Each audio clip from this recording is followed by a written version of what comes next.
I just had an insane thought, and it was based off of Sabrina Carpenter coming out with Short and Sweet like very quickly.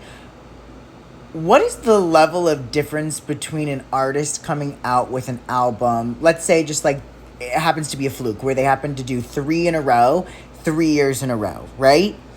Versus an actress who does multiple movies a year, okay?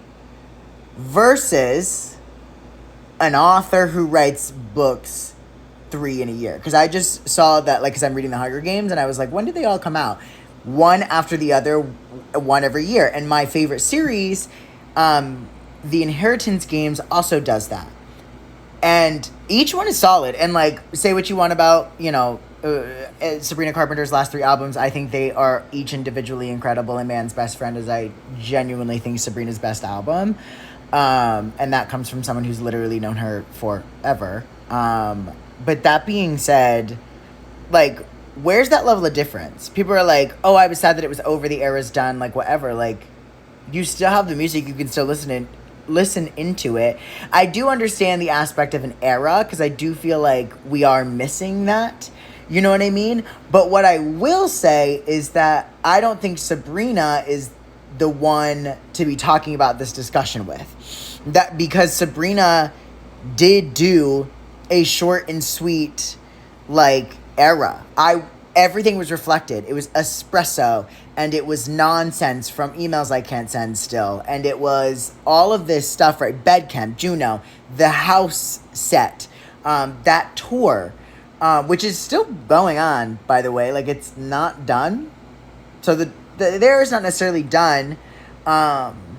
It's kind of intermingled.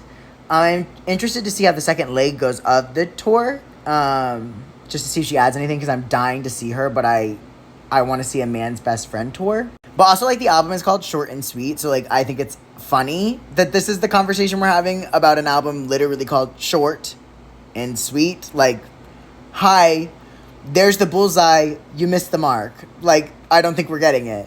Albeit, that being said, Sabrina's not really the one to talk. She solidifies an era like crazy, even if it is that short. And I don't like this era of singles coming out during the album or after. Like, that's just dumb. Like, put out singles prior to the album. That's what's so great about it. She did put one single out, obviously, Man Child, with a music video. But again, she's really not the one to talk about because her music videos are iconic. She's literally changing the ending. Never seen it, never heard of it. Touring, visuals, like, Sabrina's on it. Not only that, manifested a headlining spot at Coachella. So, like, I don't know if she's really the one that we should be, like, putting in the center of this conversation.